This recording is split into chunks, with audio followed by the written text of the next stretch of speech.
From turtle eggs to Easter eggs, in this episode, we will sustainably travel across the universe. Welcome to Sustainable in the Suburbs, a podcast for the eco-curious who want to live a greener life and are looking for a place to start.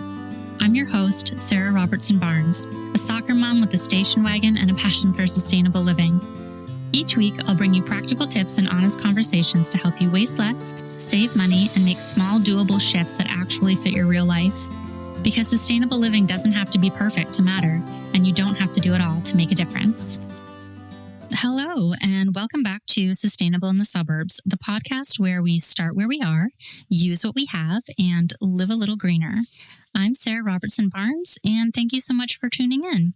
If you want to support the show, there are a few simple but powerful ways you can help keep it going.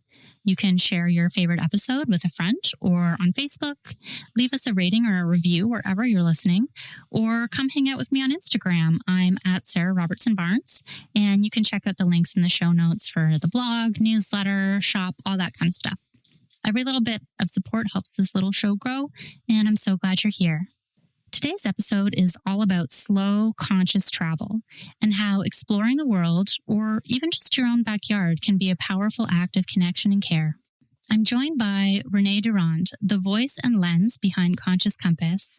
She shares thoughtful, sustainable travel inspiration with a special focus on the beauty and charm of Canadian destinations, from glamping stays and nature-based adventures to hidden gems just outside the city. I've been following Renee's work for years, and I've always loved her quiet, intentional storytelling and absolutely gorgeous photography. She captures travel in a way that feels real, grounded, and deeply respectful of place. Here's my conversation with Renee. Well, hey, Renee, welcome to Sustainable in the Suburbs. I'm so glad to finally have you here. Thank you. I'm so excited. I feel like you and I have connected so much over Instagram over the years, and I'm pretty pumped to sit down and have a nice long chat with you. Yes, and the first time is not me getting you into a frozen lake, so this will be a little lower stakes. We're easing into it. We're easing into the friendship. Yes. So let's start with an introduction then. Tell us about yourself and what you do. Okay. I am, on a personal level, I'm a married mom of 2 teens with an absolutely crazy hockey schedule. Just trying to balance it like the rest of us, I think. I'm a content creator and photographer, and I think the easiest way to summarize what I do and what I share is that I focus on travel that is nature-led. So that includes places to stay in the outdoors, destinations that offer a lot when it comes to the outdoors, and experiences that are focused on the natural world. I love that so much. And if you don't follow Renee already, she is at conscious.compass on Instagram and takes the most stunning photos you will ever see in your life. So please go and make sure to follow her there. Why, thank you. Yes. I feel like that's a lot of pressure. I hope that it lives up to that beautiful explanation. Oh, girl, everything you post, I'm like, am I seeing this with my eyes? It's truly stunning.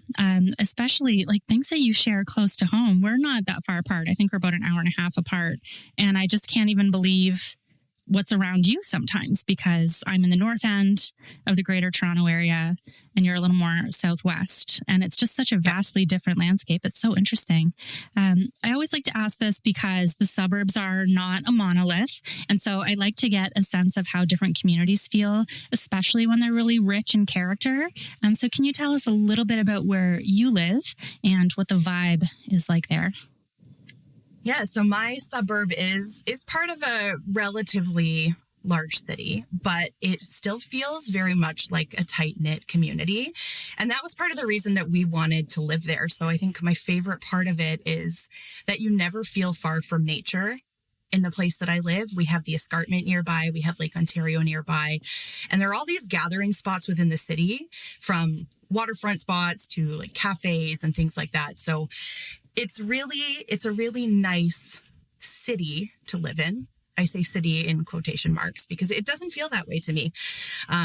There's also this constant flow of events in our city that bring people together. We have an amazing environmental association. So there are all sorts of things that we can do as a family to get involved. Things like annual cleanup events and tree planting, which we've participated in a few times. And all of those things, something like tree planting where we can go back years later and check on our trees, it keeps us and the kids connected to nature in our city. And I love that. And in place, like nature, and that's the tree that I planted and it grows along with me. Absolutely. Yeah, we planted one in our backyard, actually. I'll just go full crunchy mom here and put one of the kids' placentas under it. And it's very cool to see that finally bloomed all these years later. It's a lilac and it finally bloomed. And so it's going to be a special connection to place even when I don't live here anymore. Yeah. For folks who don't know, can you explain what the escarpment is? So we live near the Niagara Escarpment. Sarah, I'm going to need to think of how you want me to describe the escarpment. Oh, yeah. No, just so I can kind of try to explain it too. It's sort of, and I might be wrong here, but it's like a geological thing that sort of, I'm doing amazing. That sort of goes from Lake Ontario up to Tobermory, Lake Huron. And it's from the receding glacier. That all sounds very correct. Yeah. And it's a lot of cliffs and waterfalls. And it's a really interesting geological feature that we have here in Southern Ontario. And you can hike it end to end. You can. Yeah. It makes for some stunning cliff views. Yes. Especially in the fall. I think we did it. Okay. Did we? Geology. No, but I'm obviously going to look this up later because I should know more than that. So should I do know, I know it more from a conservation viewpoint where there's a lot of quarrying that goes on along the escarpment, which obviously, guess what? It causes environmental problems, particularly around drainage and loss of habitat and those sorts of things. So, I know it from Pearl, PERL, the people of the escarpment. Yeah. We see a lot of signs regarding the quarry when we're driving up to our favorite hiking spots. Many people are actively against that. So yeah, it's cool. It's cool to see those grassroots efforts to preserve this important part of our natural landscape and our heritage. Yeah. And so did you know, side note, they also have cedar trees there that are, I think, 800 plus years old. Very beautiful. So there's a hike that you must try if you haven't yet, Mount Nemo, and you will see these really old, beautiful cedars on the sides of the escarpment. I had no idea they were that old. It blew my mind too. It was very neat, very neat. When I think of really old evergreens like that, I think of Muir Woods or the sequoias. That I had no idea, and that's a day trip for me. So adding it to the list. Thank you, Renee. Just doing some planning for you. Yeah. So you mentioned earlier, we have been DM friends for a while on Instagram. And when I first started following you, you were the Eco Fam. So I'm curious what inspired the shift to Conscious Compass. That is a great question. And you're right. Yes, so what started as a kind of family project was ignited after, we're going to go on a long-winded journey here. Okay. We're going to do this together. So I was always an activist of sorts. Growing up, my father at the time felt punished me by taking me on all of these outdoor adventures, like portaging through Algonquin at the age of 10. As a 10-year-old girl, nobody wants to do that, I don't think. But in hindsight, he is absolutely the reason that nature became a big part of who I am. That took a bit of a backseat when I had kids. And it wasn't until, I believe, 2017, maybe, my husband and I went to the Grand Canyon. We were hiking along the South Rim, and I remember seeing garbage everywhere. Multiple pieces. So there I was experiencing this juxtaposition of the Grand Canyon's beauty and garbage scattered everywhere. Yeah. We picked it up, we put it in the garbage. But when I came home, that kind of reignited that passion for wanting to be a little bit more actively involved in taking care of the planet. So that's where the EcoFam started. My mom and I went to climate reality training with Al Gore in Minnesota, which was a really interesting experience for us, and started sharing different ways that you can help and do small things to get involved and be an activist for the planet. That trip also ignited this insane love of travel because I never really traveled before I had children. I was a pretty young mom, and the two just kind of eventually became a little bit of a meld. And what ended up being just about sustainability also launched into being about sustainable travel. Those two things just became a combination of efforts and a passion project that makes me very happy. It's interesting to see that culminate in your recent trip to Iceland with your kids, too. I watched that with rapt attention. It was so neat to see how jazzed they were for you to show them places that you had been that you really wanted to share with them. They absolutely loved it. And Iceland it's a showstopper. There's no way around that. It's hard not to be excited when you're in Iceland. There's a lot to see there. But it was a really interesting place for us because my son has always been obsessed with volcanoes. And here we were in this place that is full of lava. We got to stand in front of the lava field from the most recent eruption, and he was just mind blown. So absolutely, it felt like a full circle moment in a way where I've been sharing all of these things and I don't often get to take them with me, but we all got to go together and really reinforced that love of the planet that I know is there. But as teens, you probably know this too. They can be challenging sometimes, you know? No comment. Yeah. Yeah. I have one about to start high school next week and I'm like really going through it. I'm dropping mine off at uni on Friday and the other one's going into high school next week. We are a hot mess over here. Dumpster fire. Yeah. Literally lava fields. It feels like it does. It sure does. So I'm curious what made you decide to start sharing these experiences online? Like, how did that evolve into becoming a content creator and not just like a person who shares where she's going? I think it was my love of photography, to be honest. That is something that pushes me personally, and that growth in that area. And sharing it with people, I felt almost kept me motivated to do that in a sense. And I started to work on those skills. And I worked really hard. And over the years, they've become so much better. And part of going to these places is capturing them for me now. It's one and the same. It brings me so much joy. And I just love to share that because I think there is so much beauty on this planet. And when people see it and then potentially experience it, they fall more and more in love with the planet. And the more they love the planet, the more inclined I feel people are to take a stand or become an activist or take things to the next level when it comes to activism because you love what you know.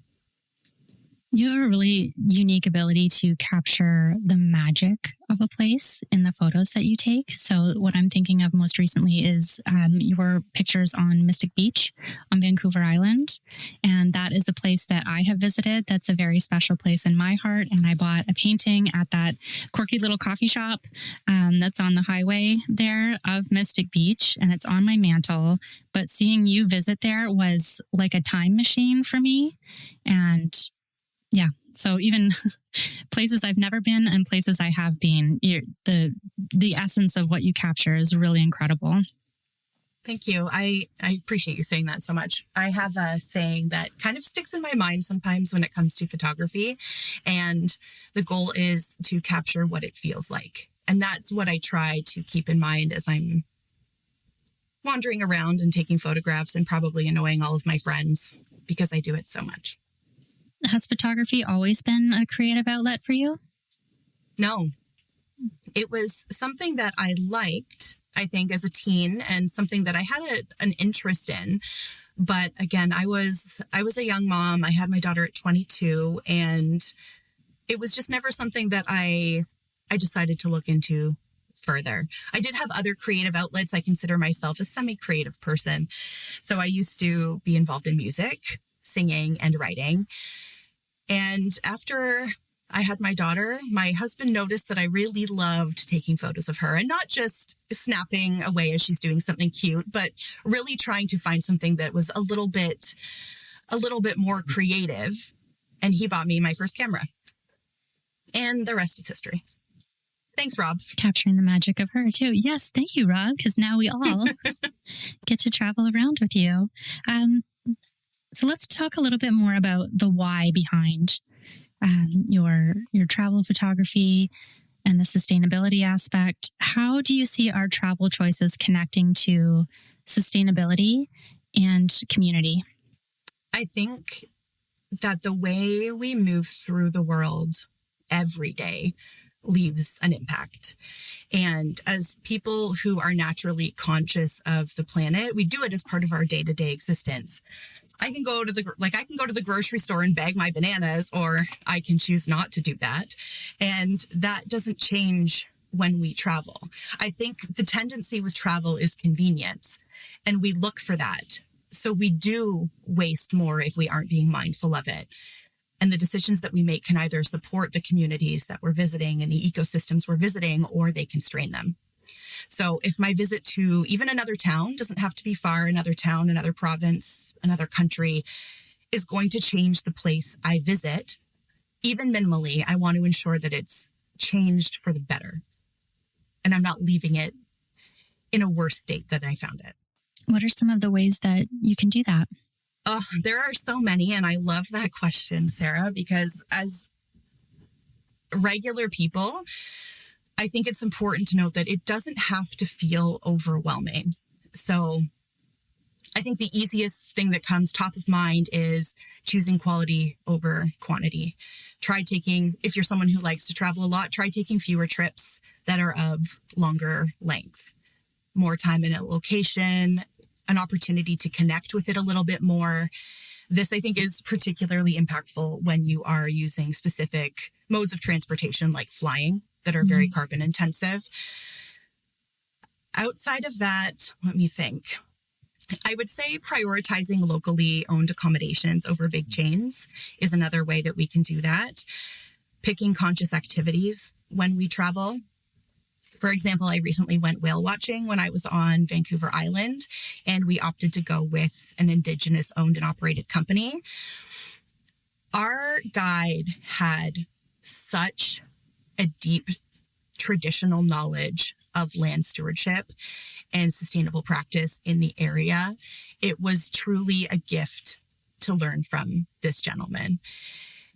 I also think tied into that, there's this component of ethical travel.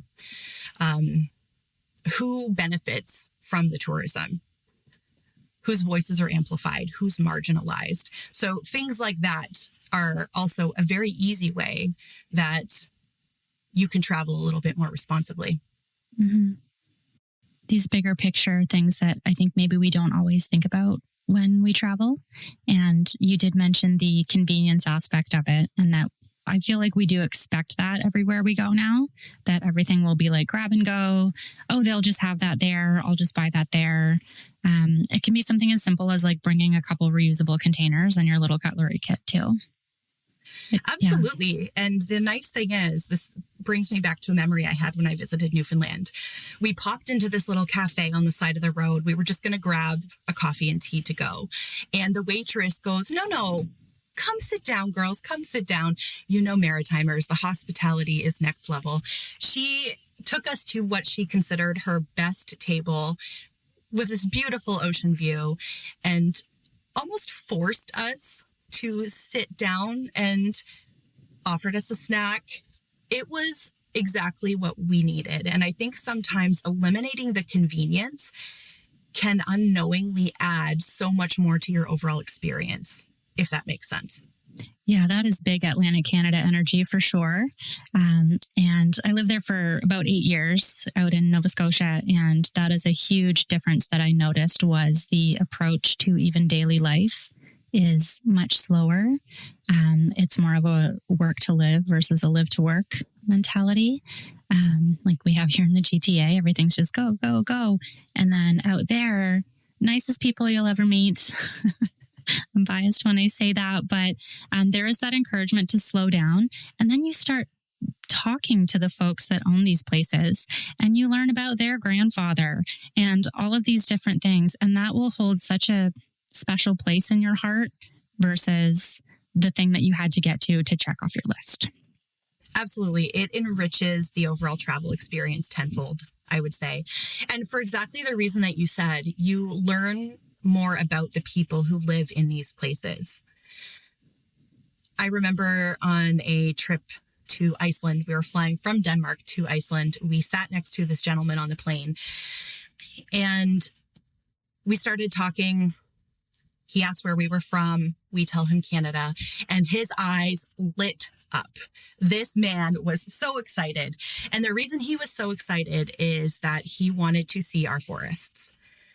If you've ever been to Iceland or seen a lot of Iceland, you'll probably notice that they don't really have trees. I think they have about 2% tree cover.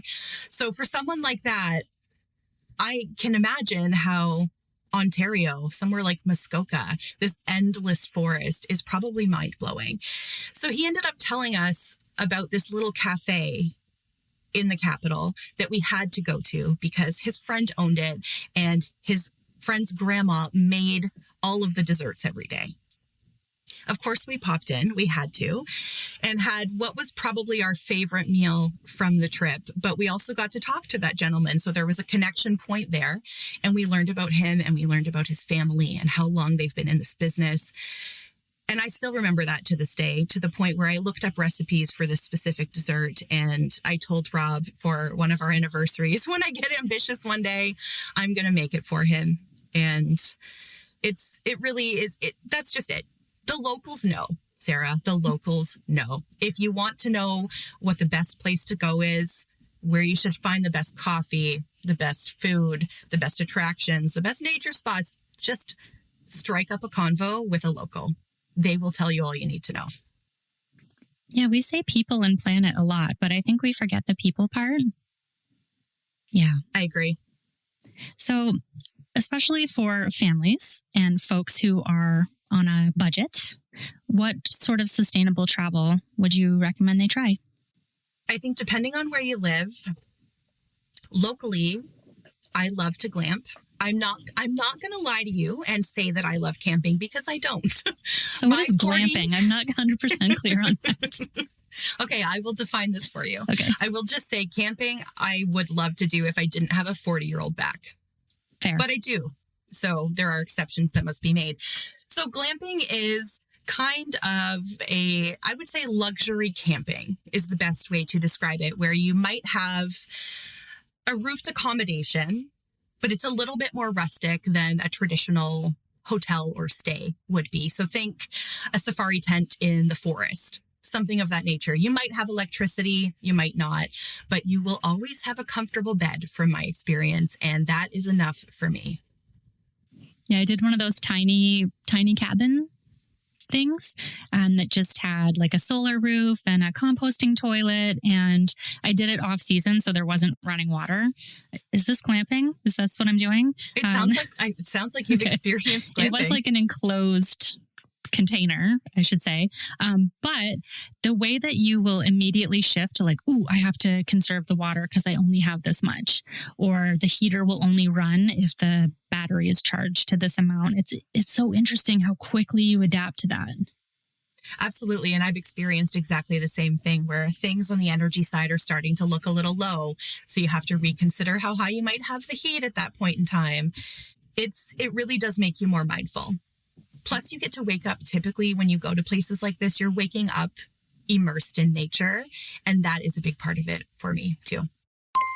This episode is brought to you by TD. For 15 years now, TD Friends of the Environment Foundation's flagship program, TD Tree Days, has helped communities across Canada plant more than 550,000 native trees and shrubs with the support of over 44,000 volunteers, as well as local organizations, municipalities, and Indigenous communities. My family and I recently attended a local event, and it was such a meaningful experience. Getting outside together, meeting neighbors, and learning about native trees and shrubs. It's so rewarding to get your hands in the dirt, connect with your community, and create something that lasts for generations. You can be a part of it too. TD Tree Day events are happening right now across Canada. Head to tdtreedays.com to find an event near you and sign up today. Can you share an example of a trip or a moment where you really felt like everything aligned with your ethics, with what you're interested in, with photos, Quick connecting, question. all of that? Do you want me to launch into the story? Because I want to hear the right story. Okay. I asked Renee to specifically save this for this episode and not tell me, so I'm vibrating. Okay, this is a two-part story. Okay. I'm going to ready. start with that. I went to the most beautiful ranch on the coast of Nicaragua. The resort itself is such a leader in ecotourism, so that absolutely aligned with all the things I'm looking for. We're talking renewable energy, biodiversity preservation. They offer staff lodging, farm-to-table dining. They support local efforts for education and medical care. Anyway, they're fabulous if you're looking for a getaway in Central America. It was called Rancho Santana. They also happen to have an on-site turtle conservation program. One of the beaches there, called Playa Escondida, has up to 6,000 turtles on the beach annually laying eggs. Oh, just laying eggs. So there's way more babies. So many babies. Okay. And seeing a turtle hatch has been a lifelong dream. A lifelong dream. So when we arrived, I was not shy about making it known that I wanted to be woken up at any hour of the night should this happen. We visited the beach, I think, on the first or second day, and they told me at that time that the next predicted hatch was about 2 weeks away. So one thing you'll hear me say a lot in conversation or to my friends is that the universe will put things in your path at the right time. And I like to trust it. I know how it sounds, but I really like to trust in that. So hearing that, I almost managed my own expectations that this was just not going to happen for me this time. That was the start of the chain of events that is really, really interesting. So we were randomly on a monkey scouting drive, and the front desk called our guide to let us know that some turtles had hatched. I immediately start crying. We're not even talking a little bit of a tear. We're talking ugly crying. I probably made this man so uncomfortable, but that's neither here nor there. That's what I would do. That's appropriate. Yep. Yeah, it's the right response, I feel.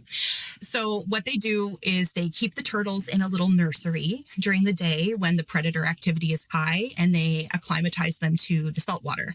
And the reason they do that is so that when they hit the water, they can immediately dive down instead of floating on the surface, which can make them, what's the word I'm looking for, Sarah? Get picked off by birds.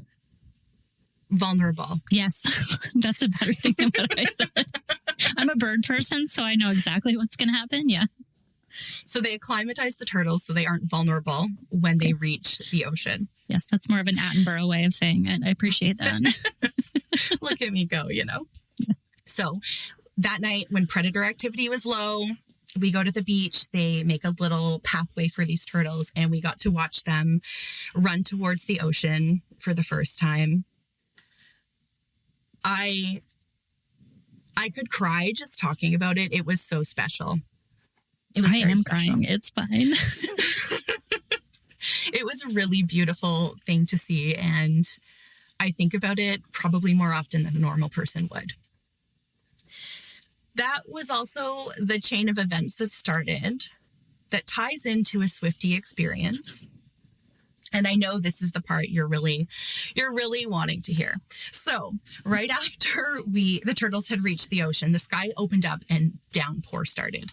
So we're running back to the van. We're all piling in, all of the people that are at the resort. And on the drive back, my friend overhears someone telling another guest that they're there for a songwriting retreat.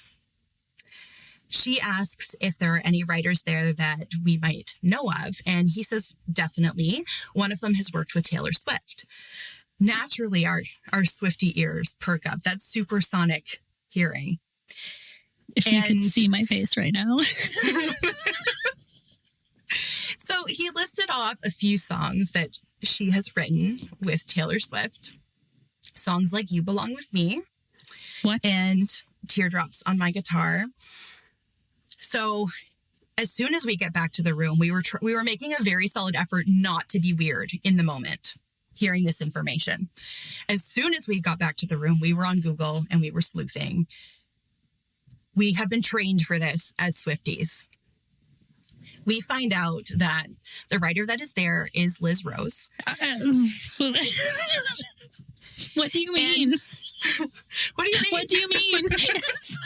So not only has she written songs like You Belong With Me, she co-wrote All Too Well. And as a Swiftie, you know, that is a coveted Swiftie song. It is the song. I think that's a safe thing to say. Yeah. So it turns out they were actually doing a songwriting showcase the day after we left. And the reason, this is where this chain of events just had to happen in this order. The reason that we had planned to go back that day was because Taylor was coming to Toronto and we were going to try and get tickets to the Toronto show. So we were missing the showcase because of Taylor. So for the next 2 days, my best friend and I are joking around with each other. What if Liz Rose just sat beside us at lunch? Or what if we went monkey scouting and she just happened to get into the van? Or turn around, Liz Rose is behind you. But kind of similarly to the turtle experience, we more or less accepted we just weren't going to see this showcase. The timing wasn't right. What the reason was for that, I don't know, but we were going to trust the universe. Mm-hmm. So we were on the beach the day before we left. We were the only 2 people on the beach. And my friend goes, Renee, do not make it obvious, but I am 99% sure that Liz Rose is walking down to the beach right now. And of course, I'm going, shut up. She goes, no, I'm serious. I turn around. It is definitely Liz Rose. And what does she do? As soon as she comes down onto the beach, walks right over to us and strikes up a full-blown conversation. Again, I'm going, don't be weird. Don't be weird. I'm sure we were so weird. We did end up telling her that we were familiar with who she was and that we were actually leaving before her showcase because we were trying to get Eras Tour tickets. Mm-hmm. So we chatted about the Eras Tour. We did get to tell her that All Too Well was our favorite song of all time. And you know what she says? She goes, oh, too bad I didn't bring the guitar down. R.I.P. me. Yeah, I died. And dead. Then you stopped breathing. Wow. Anyway, she was lovely and so extremely kind. And that is the very long-winded story of how I ended up on a secluded beach with the writer of my favorite song. Wow, turtle eggs and Easter eggs. Oh my God. Precisely. Yes. I've never thought of it that way. I know that you traveled to England for the Eras Tour. I merely took the subway downtown, but screaming fuck the patriarchy in a stadium full of women is like a 14 out of 10 experience that I wouldn't trade for the world. That's my matching sea turtles. Like to everybody. Yeah. Although I also want to see the turtles now. I mean, as folks know, like I'm a bird person. I do nest box monitoring and I lose my mind when the birds hatch and I fully expect that to happen. So I can't even process the story you just told me. It's really special. Going to this particular spot gives you such a good chance at seeing it as well. And they are so great with the turtles. They do not let you handle them. They follow all of the guidelines. They're really just there to try and make sure as many of them as possible can get a good head start. I'm not going to be okay, but no, I wasn't. I look at those pictures daily. As you should. I just checked them out before we started recording, actually, because I remember you saying, like, I have a turtle story. I'm like, oh, yes, turtles. But that took an unexpected turn. But for the better, right? Yes. We're going to talk about Taylor a little bit later. But for now, let's bring it a little closer to home. We are both Canadian, as I'm sure we've mentioned 40 times already, as is required by law. But one of the things I really appreciate about your work is how you highlight the absolute beauty and diversity of landscapes and travel right here in Canada. Like not just the big, like iconic postcard moments, but also like the quieter corners and the unexpected gems. And you're so just the lesser known places across Canada that really everybody should see. Why is that so important to you to show those places? Well, that's a twofold question. First of all, thank you. I think that part of sharing those lesser known places is the fact that it keeps all of the bigger places from being totally overrun to the point where it is potentially damaging to the ecosystems that people are visiting. Mm-hmm. I mean, I love the Rockies. Don't get me wrong. They make me feel things.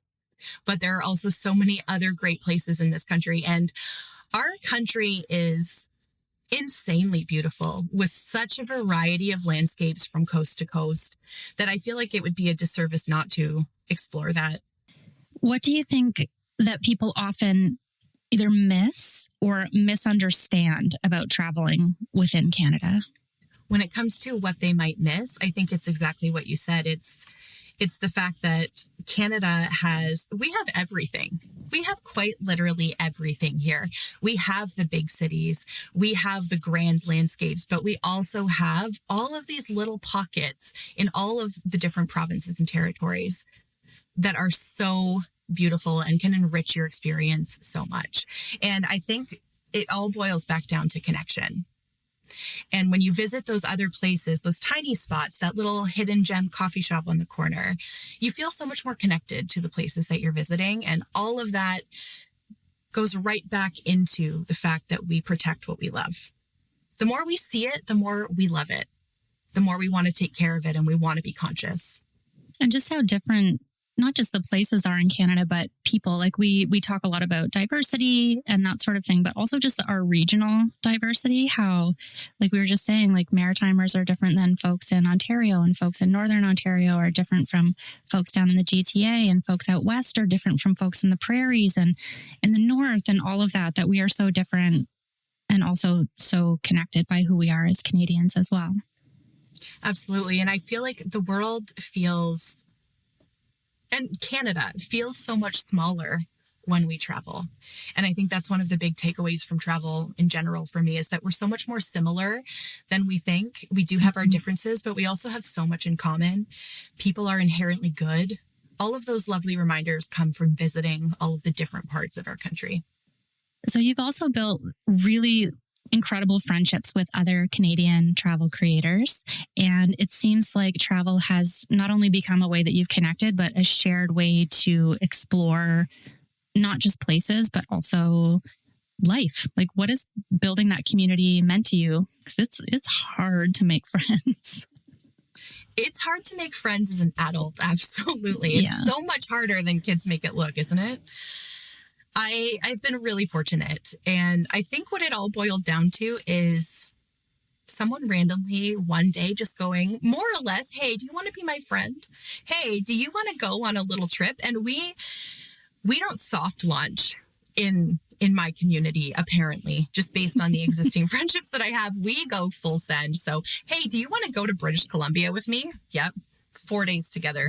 It could be absolutely wonderful. It could be an epic fail, but thankfully for me, it has always worked out really well. And that community of people keeps you so grounded, but also makes life so much more rich. And I just feel very thankful for the fact that we've had these run-ins, even if it does start with an awkward, hey, you want to be my friend and go to British Columbia. But cheers to people who just say yes. Yeah. How have those folks shaped your work or your perspective on travel? They definitely have shaped my work. I think being around other creators as friends has made me more bold in the things I feel comfortable sharing.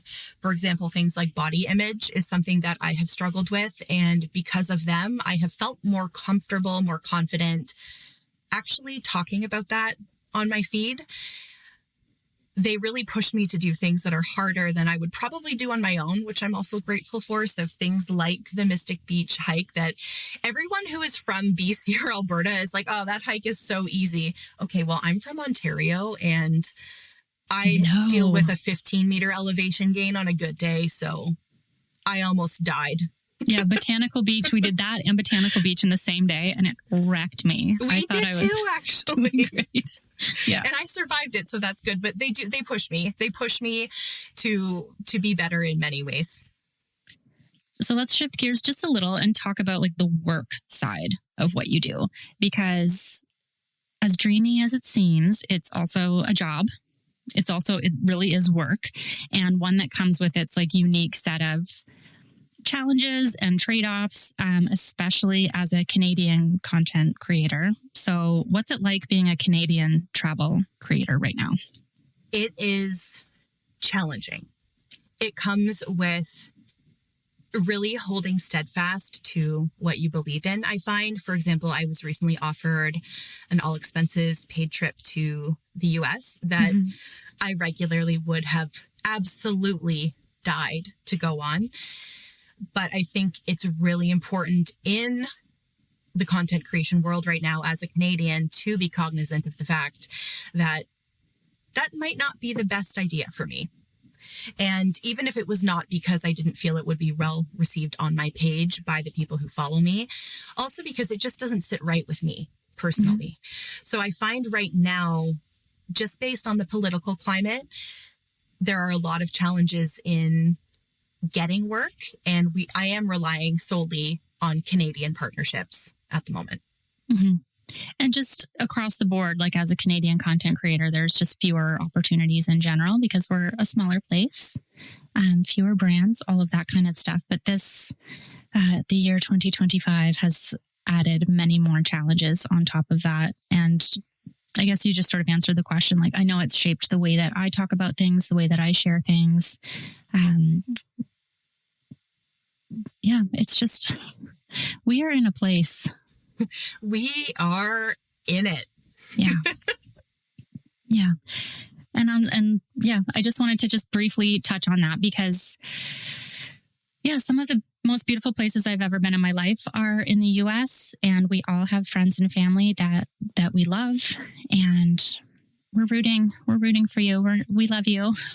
We sure are. I will say every trip we've taken to the United States, we have met amazing people. Yeah. I don't think I have ever really had a negative travel experience in the United States. I love Americans. So I'm with you. Yeah. We're rooting for them. I want to see a good outcome for them all. Yeah, these things are beyond our control. And with anything in sustainability too, I always say this, like, you do the best you can with what you have, and we remain optimistic, and we're going to build the future that we want to see together, because that's what neighbors do. So I appreciate you sharing that, because it's been rough over here too. And I think that's true of any Canadian small business right now. So no matter where you are listening to this, like, really just focus on your local small businesses and making those person to person connections. Yeah. And we have so many opportunities for travel here. Yeah. So many. So what's your favorite place in Canada then? Oh, yeah. That is such a loaded question. Yes. It's no stranger to anyone who knows me that I do love the Rockies. I feel very drawn to the Rockies, but I will say, after visiting Vancouver Island, it is the type of place that changes you. It is almost this example of what you could have. Because they are, like we talked about with the Maritimes, similarly, they're much more laid back. I got to stay with one of my girlfriends who lives out there, and I'm watching her life going, I want to be you when I grow up. I want to forage from the side of the road and make my own facial tonics and, pick blueberries from my garden and dehydrate things during the day. It was a very different vibe. The blackberry situation is not to be believed out there. I know it's like it's invasive and it's crawling all over everything and it's spiky and there's blackberry removal services everywhere. And my husband was like in literal heaven picking blackberries just off the side of the highway, which I'm sure isn't good for you, but you know what? I'm sure it is good for you. Yeah. But it's funny. My two favorite places are exactly opposite coast. So it's Mystic Beach. And then there's a place in Nova Scotia called Crystal Crescent, which is just about 20 minutes outside of Halifax, it's a very rocky beach, but those are my two diametrically opposed favorite places in Canada. But I haven't been to Alberta yet, and I haven't been to Newfoundland yet, and I haven't been to the north yet. So there are still many places that could be my favorite. I agree. I hear you. I feel like orcas do it for me on the West Coast. I love orcas so much. And spending time with an orca pod, another experience that changed me entirely. The other place I will say is Muskoka. Muskoka in the fall is my happy place. Yeah, cottage country here in Ontario is really special as well. I make sure I'm in the lake every single day that I'm up at my family's cottage, and it warm or cold, we know. Warm or cold, January or July. This sounds really, we're talking about the universe and like woo stuff or whatever. But when I'm in the lake, I feel held by the earth. I feel like a human being that is like part of the cosmos. Like I just really go to a different place in a lake for sure. I get that though. Yeah. I don't think it's woo-woo. I think it's exactly what you said. It's connection. Yeah. All right. So I like to end every episode with a segment that I call One Small Shift. And this is where I ask my guests to share just one small, doable thing that's made a meaningful difference in your life, or that someone can just start doing today, and how you approach sustainability or travel, just whatever fits. One little tweak that we could take away from today. I would say as a whole, and this can tie into everyday life or when you travel, just buy less. Yes. That's it. Buy less. It is so good for so many things, especially your wallet. And we all need some help in that department right now. But travel-wise, avoiding mass-produced souvenirs, stuff you don't really need. It's hard because we're tied emotionally, I think, to places that we visit. And it's very easy to impulse buy.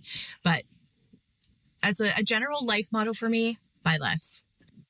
100%, like period. I couldn't say any more than that. That's all. Okay, but now it's also time for the secret lightning round. Oh no. Yes. This is 100% Taylor Swift related. So you're going to do amazing. Will I? I feel nervous. I'm going to ask you a 3-part question. Okay. Favorite era, favorite song, and or favorite song by era. Oh, okay. Era, I'm going to have to say the Tortured Poets Department. I love the drama associated with that era. Theatrically, I think it was stunning on tour too. Song, it's going to be All Too Well. Yeah. That was one of those songs I feel like was that coveted Swiftie song before it became what it is today. And even back then, it was my favorite of all favorites. And I just feel like the fall is All Too Well season. Like, I can't explain it, and I won't, but I'm correct. You are correct. Yes. It's Red Scarf season. Absolutely. So I feel like aesthetically, I'm like an Evermore person. I see that for you. But my favorite album is Midnights. So I don't know how I circle that square, but it makes sense to me. I see that. I want to clarify. I don't think I am as dramatic as the Tortured Poets Department era. Just want to throw that out there. I don't think in my day-to-day that's a representation of me per se, but I just, something about it. Maybe it's because I can go to that place that is outside of my day-to-day life, outside of my orbit, and feel dramatic. I'm going to leave you with this. When we go cold plunging together, we will blast The Smallest Man Who Ever Lived. and scream it at the top of our lungs, and it's going to be transcendent. So yes, I'm in. Okay. Date time. This has been amazing. I'm so glad we finally have had a chance to talk and then hit record and put it into the world. Yay! But it really has just been so thoughtful and grounding. And I thank you so much for sharing your time and your perspective and just the beauty you find in the world with us today. I'm so happy we had a chance to talk to you. Thank you for having me. Oh, I'm still recovering from the turtle story. It's fine. But for folks who want to follow along with your work, what is the best place to find you? Maybe it's because I'm old. So old. Instagram is the best place to find me, and actually the only place to find me. So like you said, at conscious.compass. Good for you. I love a monotask. So everyone, please go follow Renee because she should be famous. And I look forward to wherever you go next. Thank you. I appreciate you and your time today, my friend.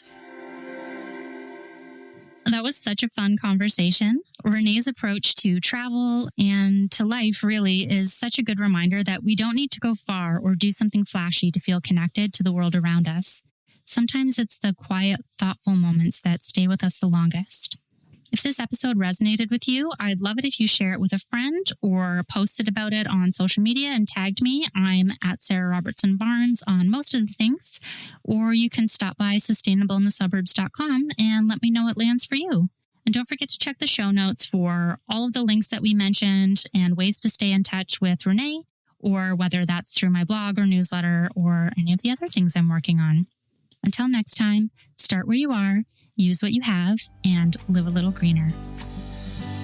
Thanks for tuning in to Sustainable in the Suburbs. Every small step adds up, and I'm so glad we're doing this together. If you enjoyed this episode, please make sure to follow the show, share it with a friend, and leave a review wherever you get your podcasts. You can find me at sustainableinthesuburbs.com or at Sarah Robertson Barnes on all the things.